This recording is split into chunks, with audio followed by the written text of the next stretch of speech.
Hello, good afternoon, everyone on 90.4 FM Muscat. It's so nice to be back on this show, the Unsaid show. We're here every Monday from 1 to 2. We talk about various things to do with mental health, life, talk about music, art, films, and how it affects us on our mental stability and mental interactions with people.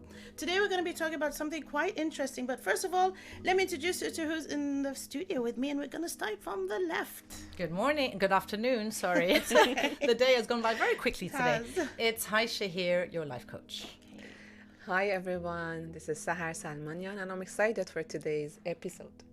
Hi everyone, I'm Tamsyn Pereira, and I know today's episode is going to be just a tad bit difficult for some people to talk about, but I'm looking forward to it. Yeah, so today we're talking about trauma. We're going to talk about what is trauma, why does it happen, what's its effect to our life, long-time effect, how does it affect us, and why it's important for us to talk about it. What was talked about it in songs, in movies, in arts, in poetry. So stay tuned on 90.4 FM, and we'll be back after this break. This is Oman FM.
So we're back on the Unsaid show. Today we're speaking about a very important topic. We're talking about a very important topic, and that is trauma.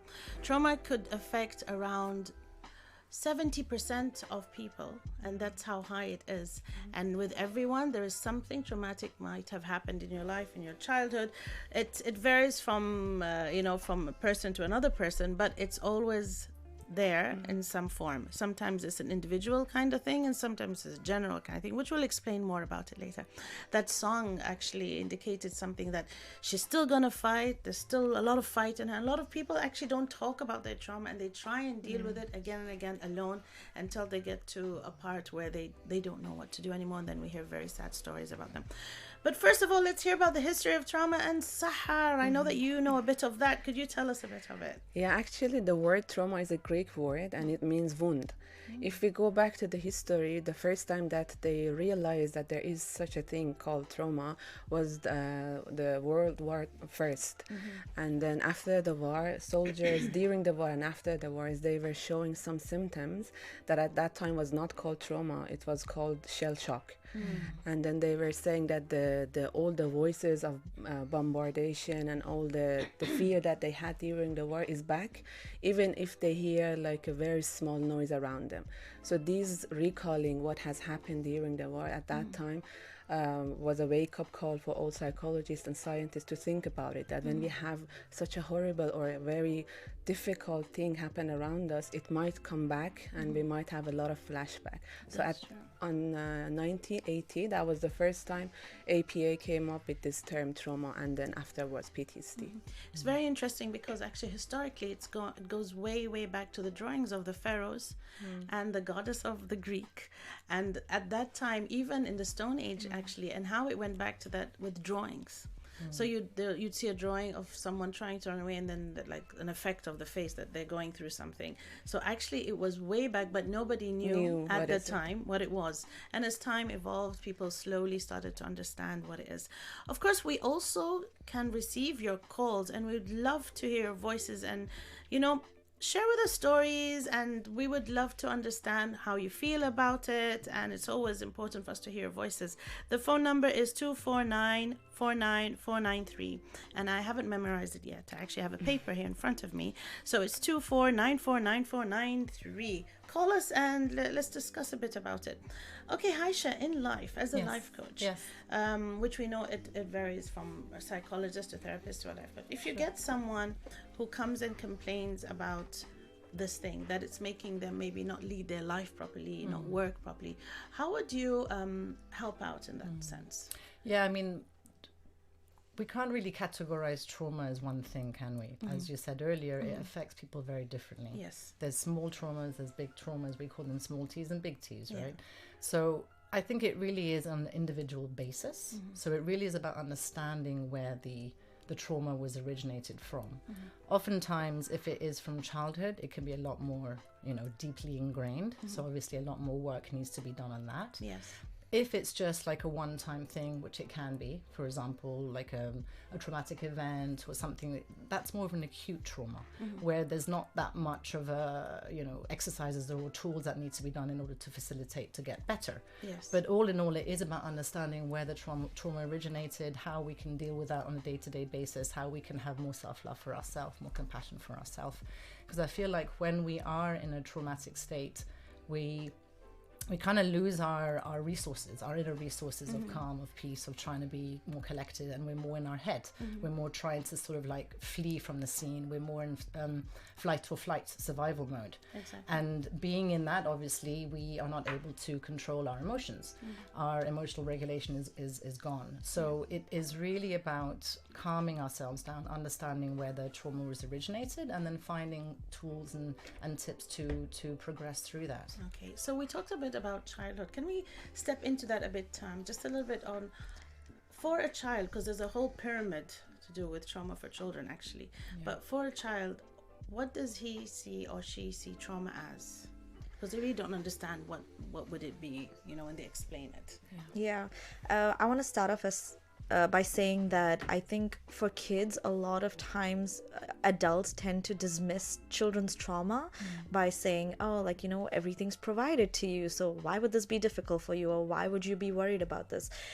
So I think the number one thing that I need parents to actually look out for is signs of trauma in their children. So a lot of adults dismiss children's trauma by saying, oh, they're just you're not really paying attention, or they're just behaving funny, but Overreacting. yeah, or overreacting to something. But those are actually signs of trauma. So if you see your child feeling anxious or disassociating, or there's inattention, those are all big signs of something traumatic that's happened to the child. But I'll get into this later on. I think it's also important for parents to build a healthy relationship with their child, so that they're able to tell their parents what they've gone through, because I hear this a lot from kid clients, that they don't want to tell parents because they're so scared of what's going to happen, or how their parents will react to it. But we'll talk about reactions later. Cool. So basically, again, to get back to the point, it is sometimes an individual type of trauma, and sometimes it's a group trauma, which we'll talk about that more after this break. Stay tuned. This is Oman.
back on the Unsaid show on 90.4 FM Muscat. I hope you're enjoying your day, and we are talking about a topic that might be a bit difficult, but it's very informative. We talked about what is trauma, and just to make it again clearer what it is, it's something that happens that shocks us, but shocks us badly.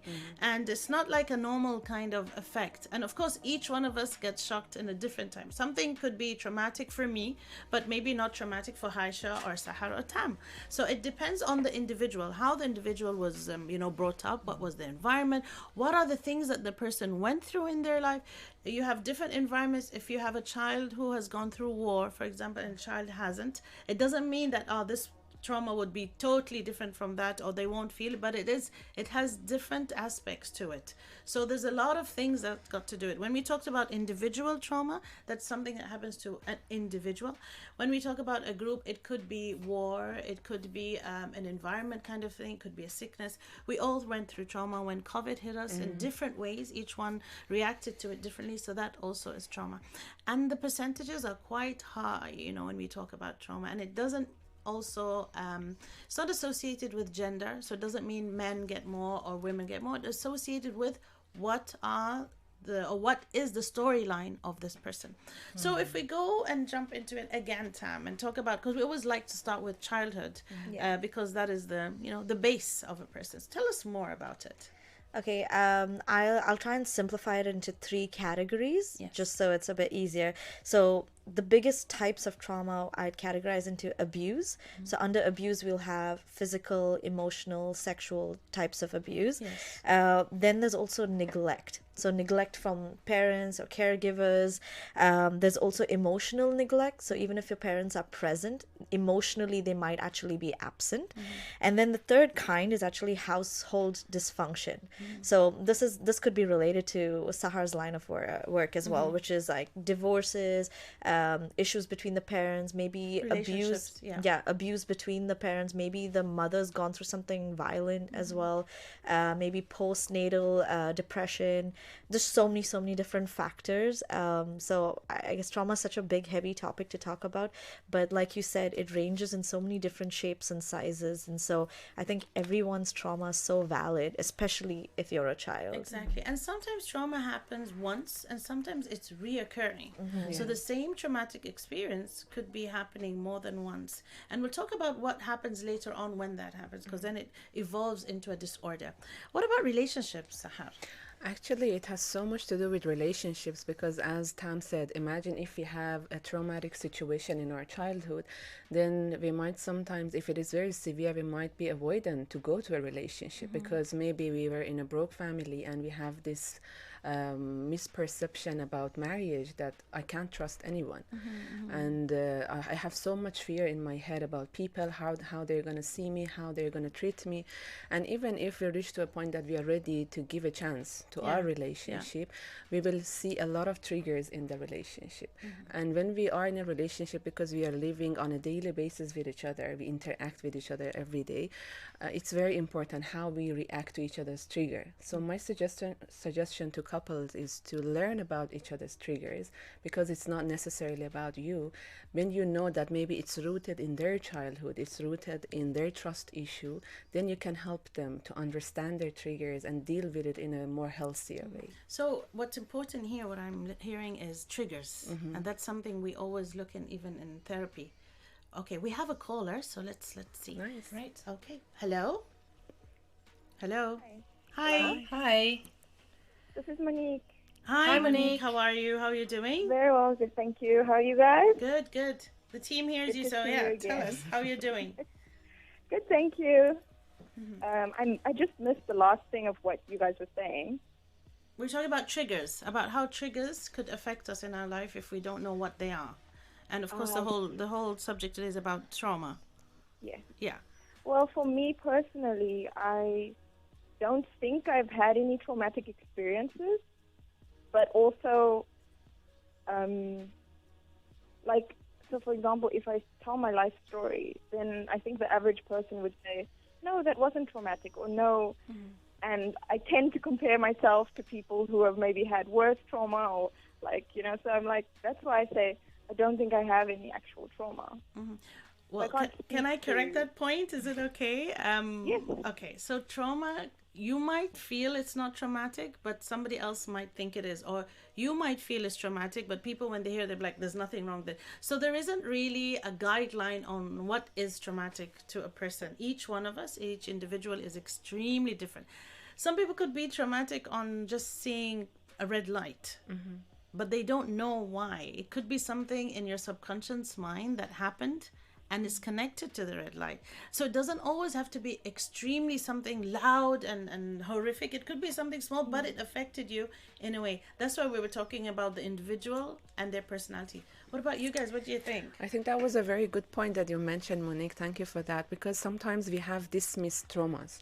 When we compare our own traumas with others, and when we see that they were going through war or maybe natural disasters and these big things, so mine is not comparable and I shouldn't be traumatized. And we feel ashamed to say it. because So we think, you "Oh, it's not big enough." suppress the Yeah. feelings that you have, but it could be, to me, going to university was traumatic for me because that was a huge transition for me. Yeah, that's a very good one, because some people could be going to university. I would have loved to. Maybe I didn't have the chance to. Yeah. So maybe if somebody might say, "Well, she's ungrateful," you know. But it's her experience. Right. Yeah. What Yeah. about Haisha? What do you think? Yeah, I agree with that as well, in the sense that I think that as you know, as human beings, we tend to dismiss actually what we've been through just because we want to make others feel better, or we don't want to make ourselves feel like a burden sometimes. Exactly. So what Monique was saying was quite interesting, because even though she might not think it, what you said about the subconscious mind is it's there. It's there, you know, yeah. and she may have coping mechanisms in order to deal with it, but the trauma is still underlying. That's true. And potentially she could lash out in certain ways that she might not understand And why. not understand why exactly. Yeah. And that's something actually what Tam said earlier about dismissing your feelings, you know. And we talked about being vulnerable, which we'll talk about it a bit more. But Monique, a message to you: there is no trauma experience guideline that yours should be less than others. And the most thing that you try not to do is to compare yourself. Thank you so much. Okay. And thank you so much to everyone. Thank That you. was Thank really you good for calling. support. Thank you for calling. Thanks. Thank you. I think we'll go for a short break, and then we'll be back and we will continue our talk about trauma. Stay tuned. This is Oman FM.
Nation Station on FM 90.4.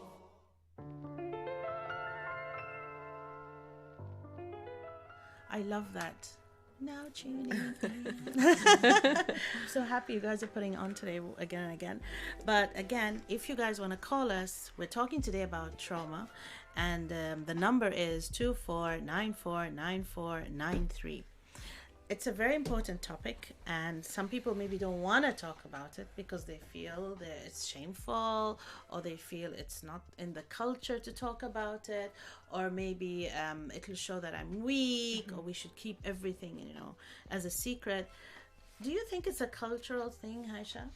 It could potentially be, yeah. It could either be a cultural thing or even a societal thing. I think it's potentially also worldwide, maybe not only just affecting one culture, because it's not good to generalize, but potentially I would also say that yes, I have experienced it more where people don't want to open up about it. They feel a bit embarrassed about it. They feel ashamed by it. They don't want to throw their parents underneath the bus. They don't want to say that their peers had traumatized them, etc. They want to appear strong, and I think that doesn't only apply for this society or this culture. It applies worldwide. So yes, I do think there is some sort of like I wouldn't say taboo around it, but there's definitely this thing around it where people don't want to open up. They feel potentially that having trauma inside of them makes them of a lesser person, maybe weaker. So we go back to vulnerability, Tam, childhood, and bring up your children and teaching them to be vulnerable, maybe when they're going through something, or teaching them not to talk about anything because this is a home thing and secret. So does it happen? Connecting that to what you both said, when we talk about it culturally or societally, I think a lot of parents hesitate to show their children who they truly are. For example, I understand why, though. I think a lot of them hesitate to show that they're not actually perfect and that they have their own flaws as well. And when parents tend to show children their vulnerable side and allow their children to understand that they can also be vulnerable, that gives them the space to actually have those conversations. But when I wouldn't only blame the parents now, okay? I think it's just even schools, friends, the cultures that we grew up in, system, so it's kind of the whole system has taught us that it's better to actually put on like a strong front and say that nothing's wrong with us, or you don't shame your parents, or you don't have these conversations, these difficult conversations with your parents. And I think that's where there's lack of growth. Unless you have these conversations about vulnerability and trauma, growth will not exist, because you're not going to learn more about yourself. The self-awareness factor is taken away, and then children then grow up to think that they need to hide their trauma and they need to pretend to be like everything's okay. And then when you have these triggers that pop up in your life, I see both aspects of it. Sometimes I have adults who think about their childhood trauma and think, I don't know why this is happening, but I don't really want to dig into it. I don't want to open up this Pandora's box of trauma, and that's just going to be a whole lot of things that I need to deal with. But then I'll see another side of it where I have clients who say, I want to find out what it is. And then I always say, maybe your brain's actually protecting you from your trauma. And your brain will actually blank out this trauma for you, because that's the best way you're going to progress in life. And then you don't actually have a defensive mechanism, right? Like your body's defending you. It is. Somebody might argue and say, well, does that mean that I should tell everyone what I'm going through all the time and complain and and be like that person who's like a downer kind of thing? This argument might come up, and that's probably what goes through people's heads. I don't want to be the negative vibe, or I don't want to say that this is, and I'm just gonna hide it. And then suddenly it comes out in a big bang, and everybody's shocked, like, what happened? Does that happen, Sahar? Yeah, that happens. I believe we have to be selective. Of course, we are not necessarily going and sharing our traumatic experiences with everyone, but we see that even with our close people, it takes so much energy for us to double check and make this decision that should I go, should I share. With couples, I see a lot of cases, they come and say that I opened up to my partner and they said, you know, everything happens for a reason, or what doesn't kill you make you stronger. I think these sentences are not helpful when someone is opening up to you. And then they tell me that, so what we can do? We cannot change what has happened, so what is the good sentence to tell? I would say the best thing that you can share with your partner when they are being vulnerable with you is just validate their feelings. No need to give them solutions, no need to encourage them to move on faster. Just be there and try to recognize their feelings and support them to find a good solution, maybe with a specialist, to seek a professional help. Yeah, that's true, you know, because sometimes maybe your partner is not that kind of person that can do that. We sometimes put a lot of load on others and say, well, they should have and they should, but sometimes they can't, because like you, they've been also brought up in a certain way and they can't just click a button. They do try, so it's always important to have a middle person. We do recommend, of course, to go to a therapist or a psychologist or a life coach, but some people will say, why is it everything that you guys keep on saying the show we need to go? It's because the person who's your friend, who's your family, share with you an emotional connection, and sometimes they will not see it clearly because they love you, they care about you. So that's the only reason why we keep on saying that, just in case some people are wondering. This show ends up with keep on saying go to the therapist. Anyway, call us on 24949493 and tell us, what do you think about people who talk about their trauma experience? Is it something that they should do, or is it something that should be kept quietly in a box, and this Pandora box should not be opened? Stay tuned, we'll be back after a break. This is Oman FM.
We're back on the Unsaid show. We're talking today about trauma, and now we're going to actually say, what are the symptoms of trauma?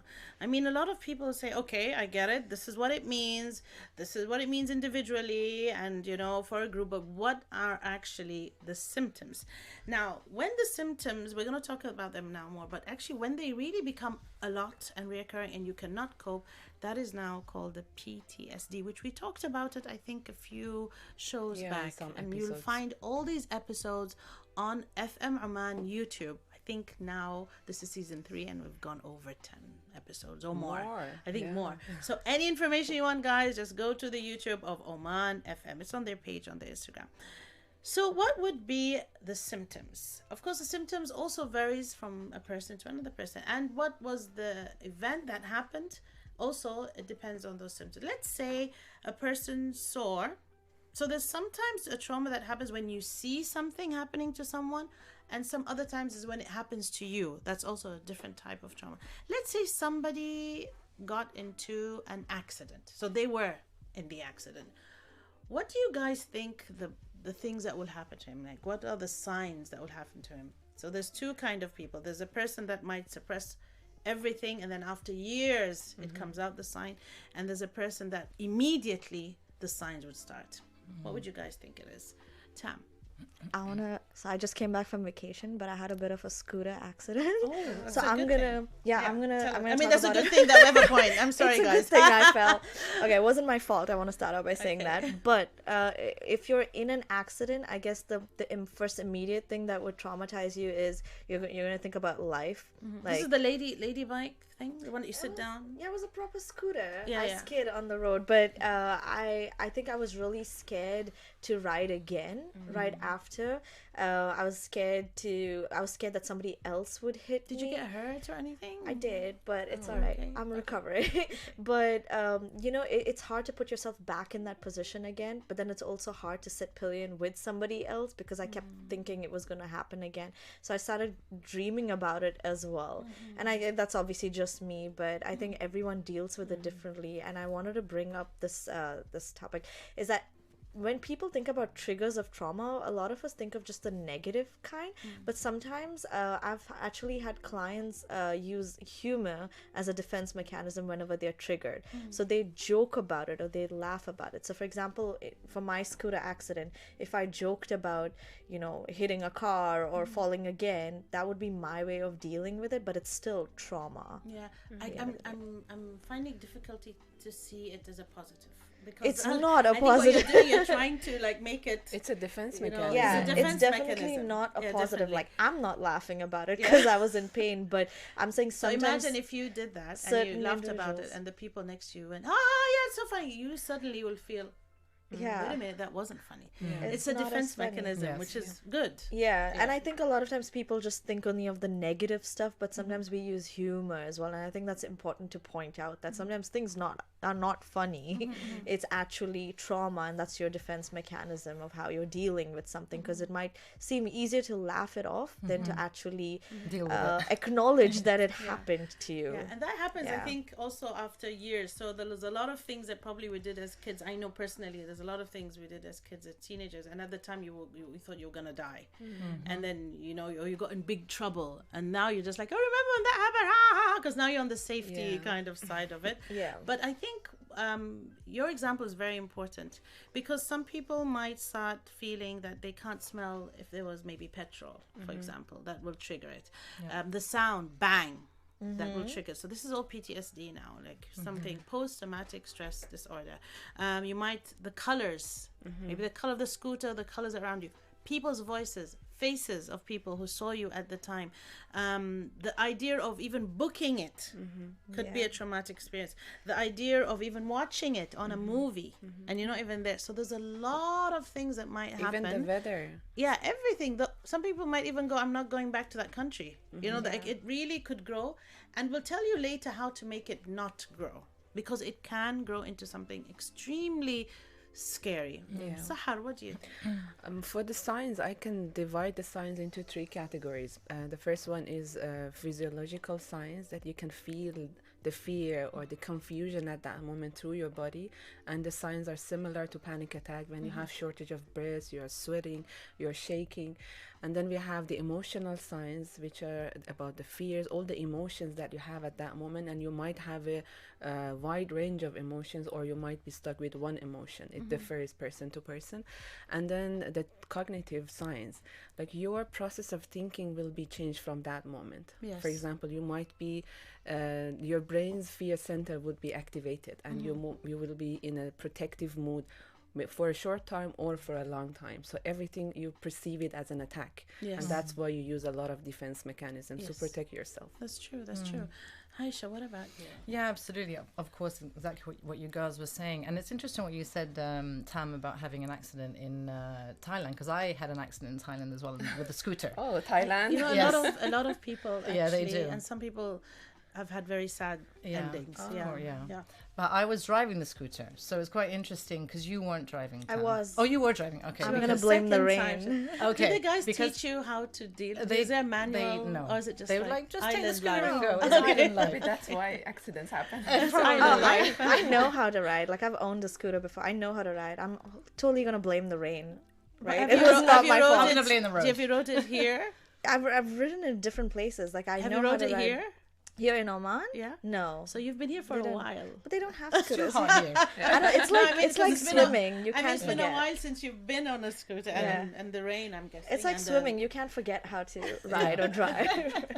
But it's interesting what you said, because for me, when I had the accident, I had a friend behind me, and she was visibly traumatized. And I think there's a difference between me being in the driver's seat and her being affected by my own wrongdoing. So instantly, after we got up and brushed ourselves off, people came to help us. I told her, I was like, listen, let's just give us some time to just breathe right now, but let's get back on the bike. You know, she's like, no, I don't want to get back on, I'm too traumatized. I was like, no, we have to, obviously within your own time, but we need to get back on it, because if otherwise it's going to affect you in the long term. So we did. After like an hour, we got back on and she was absolutely fine. So I feel that was my way to deal with, it was a small trauma, of course, but it's all about what we were saying earlier, not dismissing it, going into our emotions, feeling them, because otherwise it can come out in other ways. It can come out in nightmares, in flashbacks, ways, in anxieties, in depression, in sleeping problems, in so many different ways. So definitely dealing with them, understanding them, and not being afraid to say, okay, this event affected me. Let me try and see how I can progress from here. It's good you mentioned that sometimes it's not necessarily us who is going through the trauma. Even watching Yeah, that's one of the things of trauma. It could be that's one of watching the it. types that Yeah. you're watching someone is being traumatized, and then you get affected, or even you hear the news of war, COVID, or deaths or diseases, and then you get traumatized because you might feel like, what if it happens to me? Hi, Shah. I actually have a question for you. Yes. So I like your method of saying, we got to get back on it. We got to get back on the scooter. Metaphorically speaking, if you get back to something and you continue doing it, do you think there's also a choice for people to acknowledge and say, you know what, now I'm never getting back on a scooter because I'm protecting myself and I don't ever want to put myself in a situation like that? Yeah, I think that is definitely a defense mechanism, but I don't agree with that. I think that's kind of putting a barrier and saying no, you know, like put a boundary, sure, say that I will do it in my own time, or I can do it on a safer road, or I can do it like, you know, there's other ways, but to say completely no, I think you're kind of shutting down your options, and that person is basically saying, okay, this event has affected me. I'm going to let it affect me, but I'm always about choice. I'm always about making your own decision. So I would urge or encourage the person that if this does happen, yes, grieve, yes, go through the pain of it, go through that emotion, but then try to find other ways to go, okay, I might not be able to get back on the scooter straight away, but I can try a bike, for example, and then I can progress to that. But shutting down completely, I don't think is a good way. Okay, this takes us to talking about how we can deal and what's the mechanism. But first, let's go for a break before that. Let me give you the number. It's 24494993. 24494993. And we'll be back after this break. You're tuned in.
90.4 FM Muscat. Today we're talking about trauma. We talked about how it is, what it is, when does it happen, how does it happen, children, adults, all of that, and we had a bit of stories there. You know what? When you go away, make sure that you know what you're doing. Take a manual. Don't live island life too much. But anyhow, let's go into what are the ways of, helping ourselves when we go through this. There is a caller. Is there a caller? Okay. Anyhow, yeah, we thought there was a caller there. But if you want to call, it's 24949493. So let's talk about of mechanisms. So we kind of heard from Haisha a bit of a mechanism and also from Tam. Basically, when you go through trauma, don't just, suppress it and think, don't deal with it. Because when you don't deal with it, it grows. And it grows into this ugly tree, with thorns and so much stuff. So you need to deal with it. Now, everybody deals with things differently. But one of the main things is talk about it, the first thing. And then the second thing is go back to trying to do it if it's something to do with driving or climbing or something like that. Of course, not if it's death or something traumatic, that kind of trauma. You don't go and say, I want to see someone, pass away again. That's not the idea. But the thing is, the main thing is, I'm going to say, and I'm going to let my team continue, talk about it. Don't suppress it because it will hurt your body mentally and physically. And that's something that would happen. But I think it's also key to find the right person to speak to. Yes, that's what we were saying earlier as well, because we can't rely on people like our husbands or people who potentially are going through something as well, because it's not fair on them to use them as a punching bag. So actually knowing who within your circle of trust you can actually impose your feelings on and for them to hold space for you, to not judge you, to not try and give you a solution, but just to hold space for you. And also when you go to these people, they're going to teach you how to do things like breathing properly. They might do clinical hypnosis. There's CBT. There's so many EMDR ways treatments to deal with this. I really like exposure therapy. It's very severe. It works. It's 9 days after each other of talking about the same topic, but it's fast. And that is actually used for veterans. And it's something that's used a lot for PTSD. But what other things, Sahar, Tam? So, sometimes our solutions become our problems, right? Especially when we use defense mechanisms, because maybe they give us a relief for a short time, but they will be back. The root of our problem will be back. I think when you feel like you are not okay or things are not okay around you and you don't feel that you are in a safe place, to give yourself time to validate your feelings in that moment. Listen to your body, ask your body, what do you need right now? And try to respect your body, your emotions, and ask people around you that right now I need this. Even if you feel like they are not aware, ask them that I need someone. I want you as my partner, for example, as my mom. Can you please listen to me? I feel like I'm not okay. I feel like I'm confused. I don't know exactly how I feel, but I want to talk about it. And exactly, say I'm not okay. There's a series that comes on Apple TV called Physical. It's really good. It talks about trauma, and I don't want to spoil it, but it's about eating disorder, about this lady who becomes a very important instructor in the 80s, and that's when the booming was happening when it comes to gymnastic and steps and all that.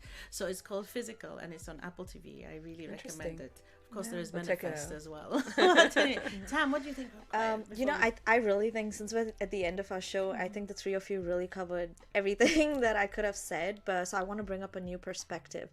I've been reading this article on how sometimes people tend to call things traumatic when they actually aren't trauma. So like the very littlest of things, like imagine you you drop your ice cream, and then I feel like I see a lot of teenagers and kids as clients, so I overhear them use this term a lot where they sing it. They say, oh, it's trauma.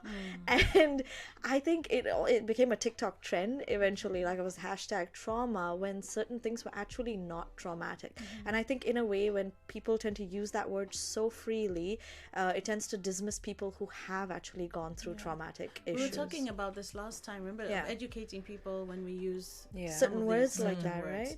We have mentioned that, because people who do the same thing several times say, oh, I have OCD.